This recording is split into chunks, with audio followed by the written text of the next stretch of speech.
Je vous parle d'un temps que les moins de 20 ans ne peuvent pas connaître. Je vous parle de l'année 1999.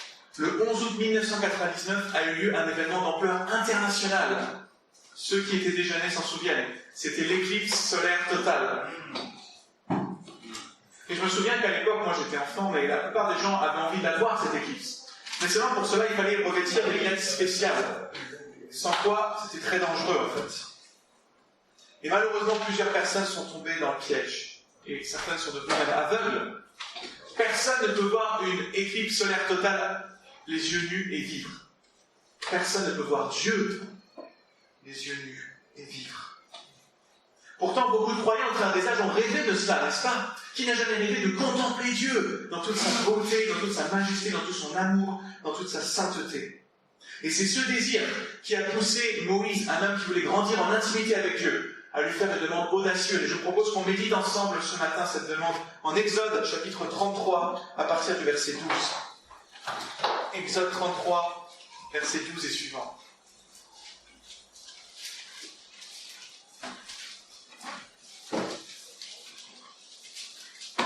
Je vais lire dans la version que vous avez l'habitude. Lisons ensemble les Saintes Écritures.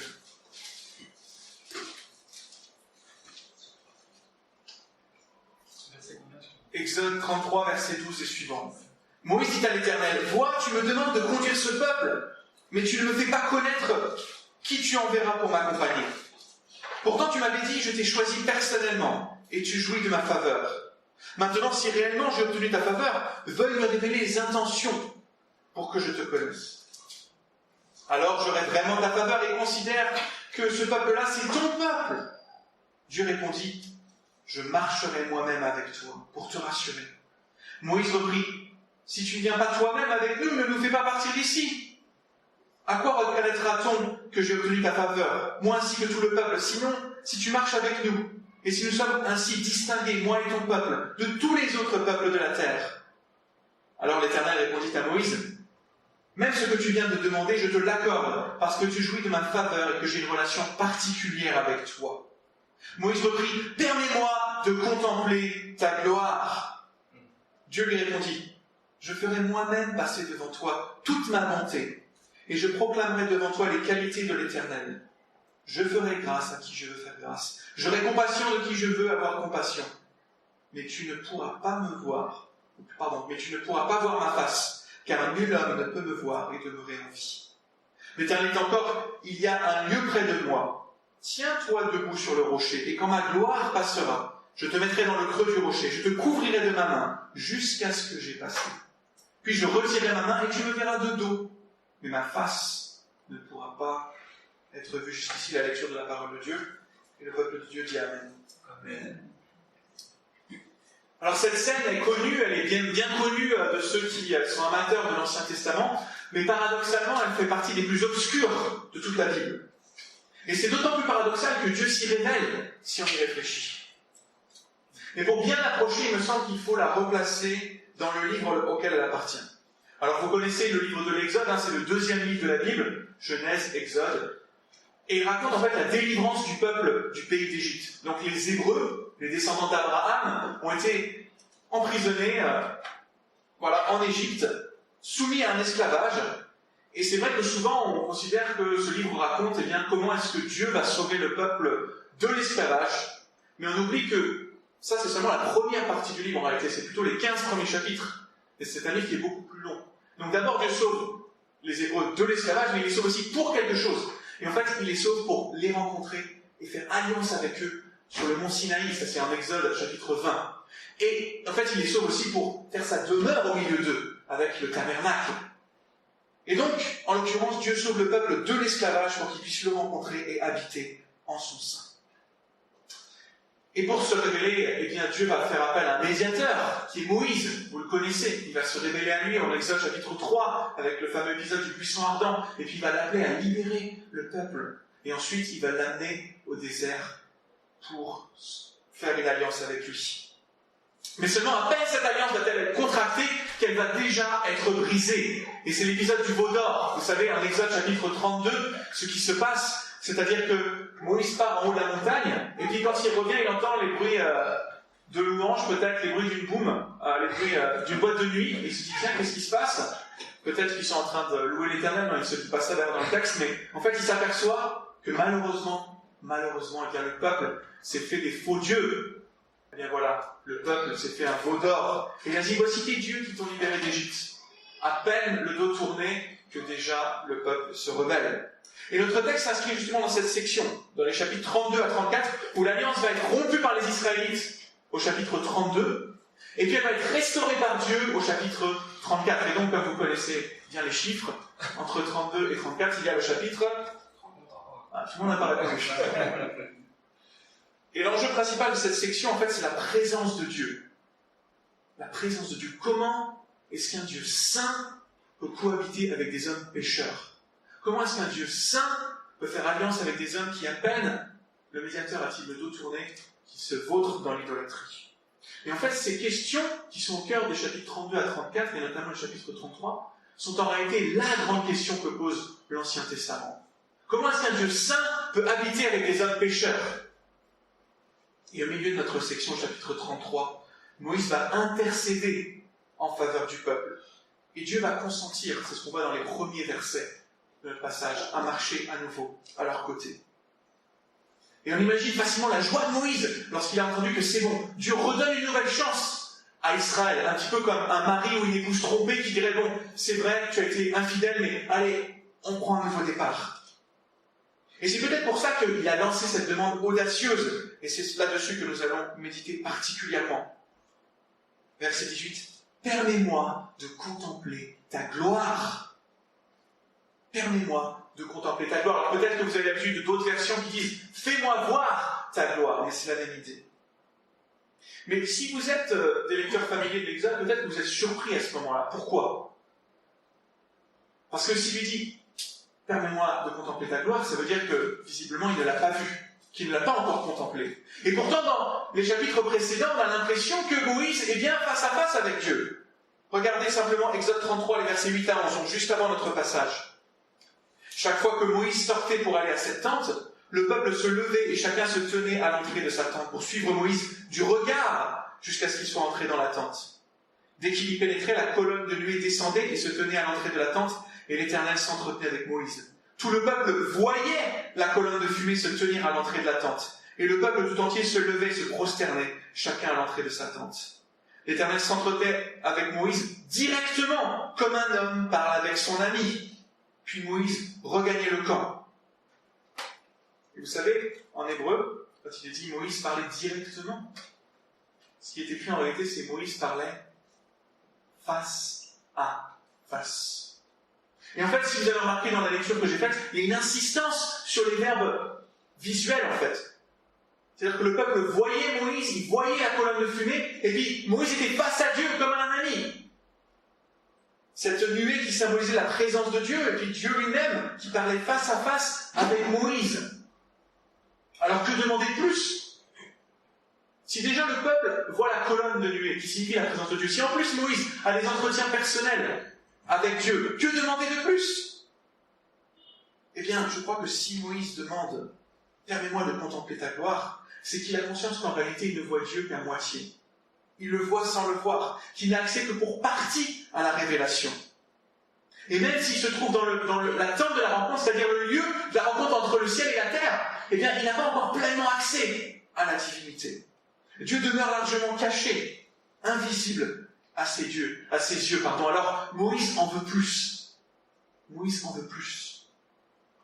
Et en réponse, voici ce que Dieu va dire au verset 19. Je ferai moi-même passer devant toi toute ma bonté, et je proclamerai devant toi les qualités de l'Éternel. Je ferai grâce à qui je veux faire grâce, et j'aurai compassion de qui je veux avoir compassion. Parce que Dieu, dit à Moïse qui va faire passer sa bonté devant Moïse et qui va proclamer son nom, eh bien cela fait écho au buisson ardent. Vous savez, le buisson ardent, c'est cet épisode en Exode chapitre 3, où Moïse, va pour la première fois entendre parler du Dieu de ses ancêtres. Et en Exode chapitre 3, Moïse n'était pas aussi hardi. Parce qu'à l'époque, il se cachait la face par peur de Dieu. Il se cachait la face. Mais désormais, comme disent les jeunes, il a pris la confiance. Il a pris la conscience, mais Dieu lui répond en lui parlant de son nom. C'est un petit peu bizarre, n'est-ce pas? Imaginez que vous vouliez prendre rendez-vous avec quelqu'un, un médecin par exemple, vous l'appelez et il dit je voudrais avoir rendez-vous pour vous rencontrer, s'il vous plaît. Ah oui, attendez, je vais vous parler de mon nom. Je m'appelle monsieur Untel. Vous allez dire, mais quel rapport en fait? En fait, le nom dans la Bible signifie l'identité profonde. Et Dieu a manifesté son nom par les actes de salut lors de l'Exode. Et en le rappelant à Moïse, c'est un petit peu comme s'il disait, écoute, le programme que je t'ai donné en Exode chapitre 3, lorsque je t'ai révélé pour la première fois mon nom, eh bien, il est accompli. Parce que son nom, c'est quoi? C'est Yahweh. C'est je suis. Je suis celui qui est. En d'autres termes, Yahweh, je suis qui je suis, signifie je ferai grâce à qui je ferai grâce. Et j'aurai compassion de qui j'aurai compassion. Et c'est exactement ce qui s'est passé dans l'Exode. Dieu a fait grâce aux Hébreux. Dieu a eu compassion des Hébreux, mais il n'a pas eu grâce des Égyptiens. Mais il n'a pas eu de compassion envers les Égyptiens. Il les a jugés et ils ont fini au fond de la mer. Oui, Dieu a fait grâce à Israël lors de l'Exode. Il est véritablement Yahweh. Je suis qui je suis. Son nom, c'est son programme. Dans la Bible, les noms sont toujours le programme, et singulièrement plus pour Dieu. Et c'est intéressant parce que Moïse demande à voir Dieu, et Dieu lui répond en lui rappelant son nom, en lui rappelant ses hauts faits. Combien de fois est-ce que nous sommes friands de nouvelles révélations, de nouvelles manifestations? Mais la Bible nous rappelle que nous connaissons d'abord et avant tout Dieu par ses hauts faits, par ses actes de salut. Ainsi nous connaissons Dieu par ses actes, et non pas par son essence en fait. Et trop souvent, lors de nos cultes, nous chantons des chants, on a l'impression qu'on va être transporté au ciel, là, et puis qu'on va rencontrer Dieu en dehors de ses actes de salut. Comme si nous avions accès à l'essence de Dieu, comme si nous avions accès à Dieu en dehors de la façon dont il s'est révélé à nous. Eh bien, c'est faux et dangereux parce que Dieu en lui-même échappe à notre entendement. Il est trop grand, il est trop haut, il est trop élevé. On ne peut pas le connaître à moins qu'il descende vers nous. On ne peut pas le connaître à moins qu'il nous sauve. Nous ne connaissons pas Dieu dans l'absolu, nous ne le connaissons que parce qu'il est descendu vers nous, que parce qu'il a condescendu à nous rencontrer. Alors, avis aux amateurs de sensations fortes. Dans la Bible, le mouvement est presque toujours descendant, de Dieu jusqu'aux hommes, du ciel jusqu'à la terre. Et même lorsqu'il y a un mouvement ascendant, par exemple, avec Enoch, eh bien c'est Dieu qui est l'initiateur. Il n'y a pas d'ascenseur divin qui monte de bas en haut. C'est Dieu qui descend, et s'il veut faire remonter, c'est lui qui fait remonter. Mais Dieu ne va pas s'arrêter là, il ne va pas simplement lui dire, bon écoute, voilà mon nom, voilà ce que j'ai accompli lors de l'Exode, maintenant débrouille-toi, tu me connais à partir de là. Non, non, Dieu va accéder pour partie à sa requête. Verset 20, regardez avec moi. Mais tu ne pourras pas voir ma face, car nul homme ne peut me voir et demeurer en vie. Moïse est le seul homme à ce stade de la révélation qui a trouvé faveur aux yeux de Dieu. Pourquoi? Parce que comme on l'a vu, le peuple d'Israël est idolâtre. Donc c'est le seul homme au monde à ce moment-là de l'histoire qui a trouvé la faveur de Dieu. Et pourtant, même l'homme qui a trouvé la faveur de Dieu ne peut pas voir Dieu et vivre. C'est incroyable. Même l'homme qui a trouvé la faveur de Dieu, le seul, ne peut pas voir Dieu et vivre. Pourquoi? D'abord parce que l'être humain est limité. Nous sommes des êtres finis, et donc si nous rencontrons un être infini, c'est trop pour nous. Et puis ensuite, bien entendu, à cause de notre péché. Parce que Dieu a en horreur notre péché. Et pourtant, dans sa grâce, Dieu va déployer un stratagème pour que Moïse puisse le voir. Et c'est le fameux épisode du rocher. Encore une fois, un épisode très bizarre quand on y réfléchit. Si vous avez l'habitude de le lire, vous ne vous rendez pas compte de la bizarrerie. Il lui dit, écoute, il faut que tu te mettes derrière un rocher et moi je vais te cacher. Et puis là, je vais passer, tu ne me verras pas, mais après je vais me retirer. Ça n'a pas tellement de sens pour nous, n'est-ce pas? En fait, le langage qu'il utilise ici est métaphorique. Vous voyez, c'est une image. Parce que, à strictement parler, Dieu n'a pas de dos, Dieu n'a pas de main, Dieu n'est pas comme nous, n'est-ce pas? Mais au-delà des images, ce qui frappe dans ces versets, c'est que Dieu se cache pour se révéler et qu'il se révèle en se cachant. Donc peut-être vous allez dire, mais il est fou celui qui l'a invité. Et pourtant, c'est ce que notre texte montre. Autrement dit, le Dieu invisible va devenir visible tout en restant invisible.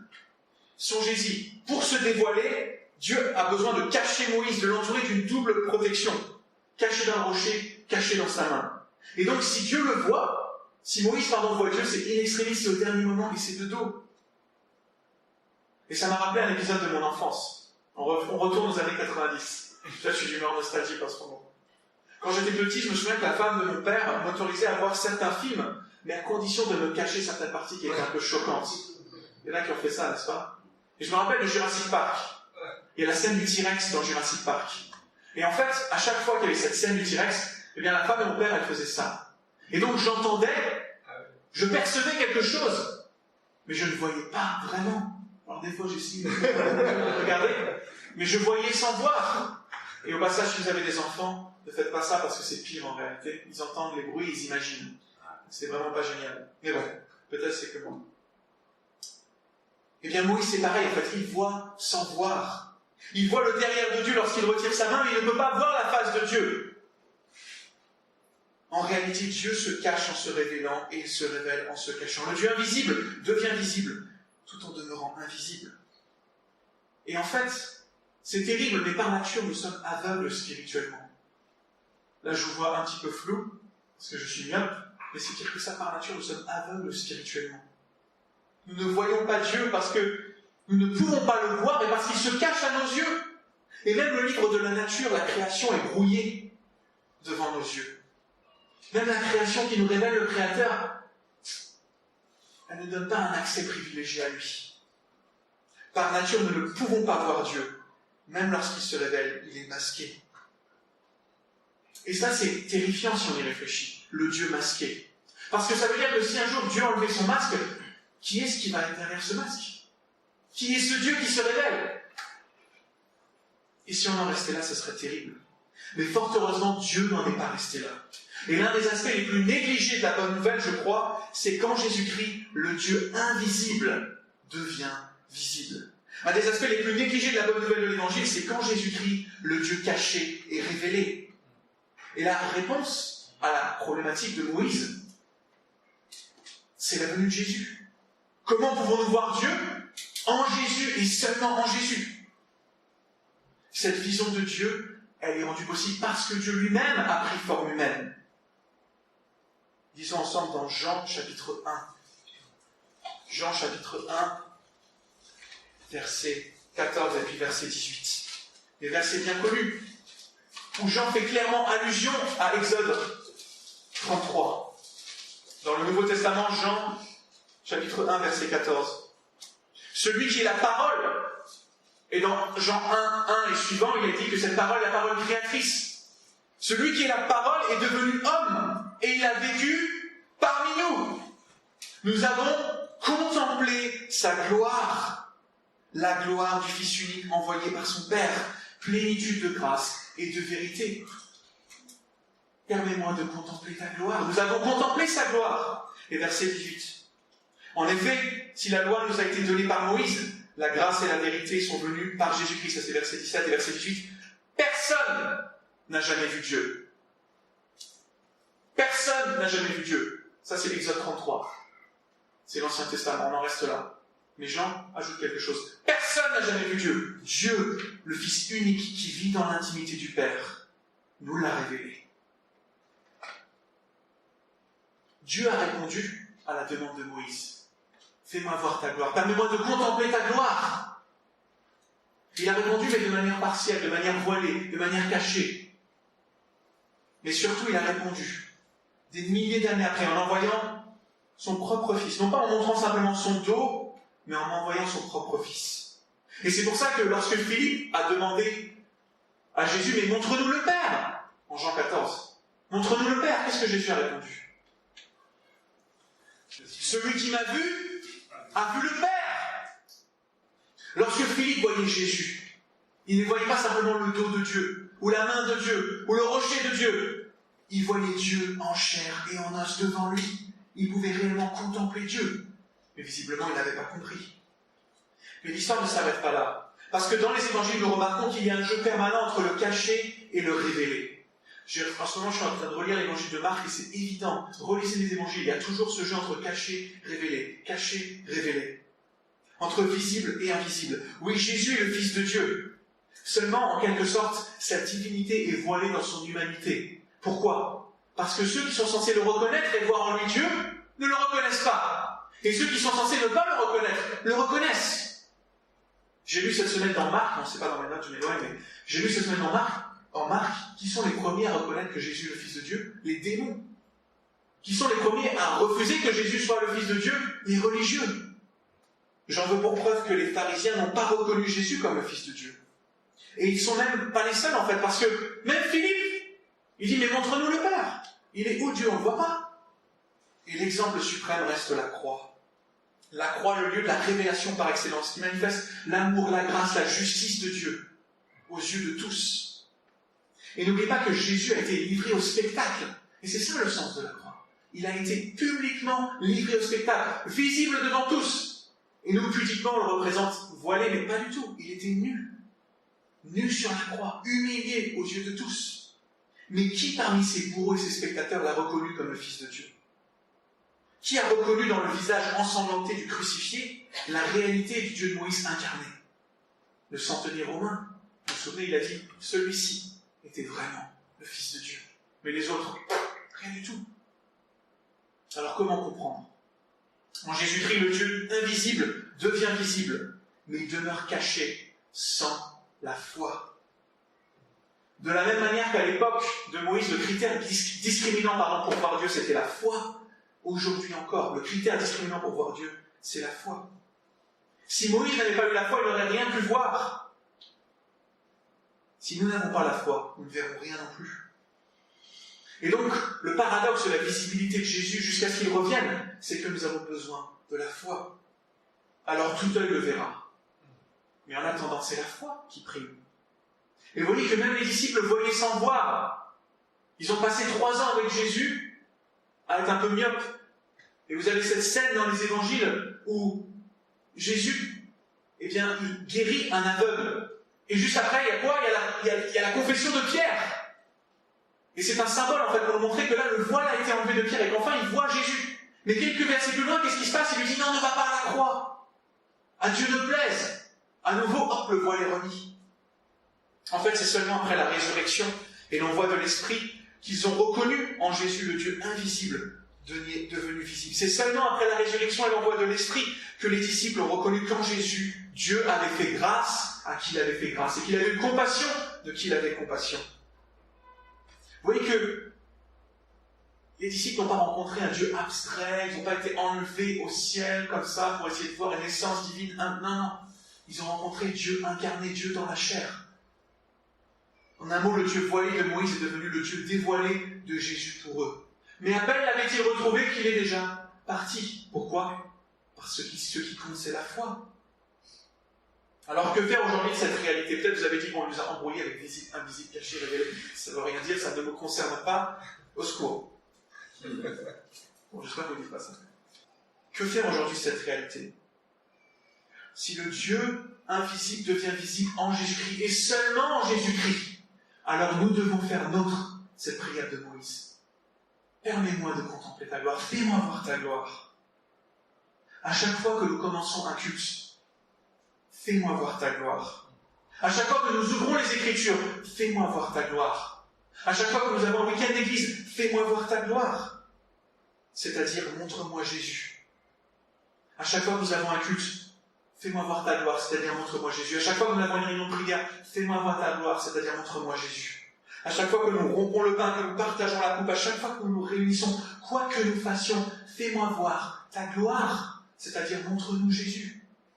Et je crois qu'ainsi, par les yeux de la foi, nous allons, chaque fois que nous allons nous réunir pour un culte, à chaque fois que nous allons prier, à chaque fois que nous allons ouvrir les Écritures, à chaque fois que nous allons avoir un week-end d'église, nous allons voir la gloire de Dieu en Jésus-Christ. Chapitre 34 de l'Exode, Moïse est exaucé. Et voici ce qui est écrit. Versets 29 et suivant. Puis Moïse redescendit du mont Sinaï, tenant en main les 2 tablettes de l'acte de l'Alliance. Et en fait, ces 2 tablettes, elles avaient été brisées en Exode 32, mais elles ont été refaites, recréées par Dieu en Exode 34. Il ne savait pas que la peau de son visage était devenue rayonnante pendant qu'il s'entretenait avec l'Éternel. Aaron et tous les Israélites regardèrent Moïse et s'aperçurent que la peau de son visage rayonnait. Ils eurent peur de s'approcher de lui. Alors Moïse les appela. Aaron et tous les chefs de la communauté revinrent vers lui. Il s'entretint avec eux. Après cela, tous les Israélites s'approchèrent de lui et il leur transmit tous les commandements que l'Éternel leur avait donnés sur le mont Sinaï. Quand il eut terminé de parler avec eux, il se couvrit le visage d'un voile. Lorsqu'il se rendait devant l'Éternel pour s'entretenir avec lui, il ôtait le voile jusqu'à ce qu'il ressorte de la tente. À sa sortie, il communiquait aux Israélites les ordres qu'ils avaient reçus. Les Israélites voyaient que la peau du visage de Moïse rayonnait, puis Moïse remettait le voile sur son visage jusqu'à ce qu'il retourne s'entretenir avec l'Éternel. Vous voyez que Moïse a été exaucé pour partie. Il a vu la gloire de Dieu et ça n'a pas laissé indifférent puisqu'il a rayonné, au point qu'il a dû mettre un voile. Pourquoi ? Parce que les Israélites pécheurs n'étaient pas capables de voir une telle gloire. Mais que nous dit l'apôtre Paul en 2 Corinthiens 3 ? Nous retournons dans le Nouveau Testament. 2 Corinthiens 3. À partir du verset 7. Le ministère de Moïse au service de la loi, dont les lettres ont été gravées sur des pierres, a conduit à la mort. Cependant, ce ministère a été glorieux, au point que les Israélites n'ont pas pu regarder Moïse en face à cause de la gloire. Pourtant passagère, n'ont rayonné son visage. Mais alors le ministère au service de l'Esprit ne sera-t-il pas encore plus glorieux ? En effet, si le ministère qui a entraîné la condamnation des hommes a été glorieux, ça c'est l'ancienne alliance, ça c'est l'Exode. Combien plus glorieux est celui qui conduit les hommes à être déclarés justes par Dieu ? Ça c'est le mystère de Jésus-Christ, c'est le mystère de l'Esprit. On peut même dire que cette gloire du passé perd tout son éclat quand on la compare à la gloire présente qui lui est bien supérieure. Car c'est ce qui est passager a été touché par la gloire, combien plus grande sera la gloire de ceux qui demeurent éternellement. Cette espérance nous remplit d'assurance. Nous ne faisons pas comme Moïse, qui couvrait son visage d'un voile pour empêcher les Israélites de voir la réalité vers laquelle tendait ce qui était passager. Mais leur esprit est devenu incapable de comprendre. Et ça c'est vrai pour les pharisiens, et ça c'est vrai pour tous ceux qui refusent la révélation de Jésus-Christ. Leur esprit est devenu incapable de comprendre. Aujourd'hui encore, lorsqu'ils lisent le livre de l'Ancienne Alliance, c'est-à-dire l'Ancien Testament, ce même voile demeure, il ne leur est pas ôté, car c'est dans l'union avec Christ qu'il est enlevé. Aussi, jusqu'à ce jour, toutes les fois que les Israélites lisent les écrits de Moïse, un voile leur couvre l'esprit. Si nous ne disons pas « fais-moi voir ta gloire », si nous ne cherchons pas Jésus-Christ dans l'Ancien Testament, dans le Nouveau Testament, dans tout ce que nous faisons, dans tout ce que nous vivons, alors un voile demeure. Verset 16. Mais comme le dit l'Écriture, lorsque Moïse se tournait vers le Seigneur, il ôtait le voile. Le Seigneur dont parle le texte, c'est l'Esprit. Et là où est l'Esprit du Seigneur, là règne la liberté. Et nous tous qui, le visage découvert, contemplons, comme dans un miroir, la gloire du Seigneur, nous sommes transformés en son image, dans une gloire dont l'éclat ne cesse de grandir. C'est là l'œuvre du Seigneur, c'est-à-dire de l'Esprit. Vous vous rendez compte ? Ce que Moïse a eu de manière échantillonnaire, si j'ai envie de dire, de manière passagère, de manière glorieuse mais moindre, nous l'avons pleinement en Jésus-Christ. Nous l'avons version XXXXL en Jésus-Christ. Si nous voulons voir la gloire de Dieu, nous devons dire à Dieu, fais-moi voir ta gloire, c'est-à-dire montre-nous Jésus. Et lorsque nous faisons cela, nous recevons une promesse extraordinaire. Si nous contemplons Christ, la gloire de Dieu, nous sommes transformés à son image par l'Esprit Saint. Et c'est ainsi que le Dieu invisible va devenir visible dans nos vies. Comment est-ce que Dieu devient visible dans nos vies ? C'est à l'amour que nous aurons les uns pour les autres que le monde saura que vous êtes vraiment mes disciples. Si nous sommes en pleine contemplation de Christ par l'Esprit, dans sa parole, alors nous allons être transformés à la ressemblance de Christ. Et alors le monde saura que nous sommes vraiment ses disciples. Le monde verra que ce Dieu invisible-là, il est visible. Que ce Dieu invisible-là, il s'est révélé en Jésus-Christ. Alors que nous puissions nous laisser transformer par la gloire du Seigneur, de jour en jour, en disant sans cesse, fais-nous voir ta gloire, montre-nous Jésus, jusqu'au jour où nous le verrons avec nos yeux physiques, dans la gloire éternelle. Amen.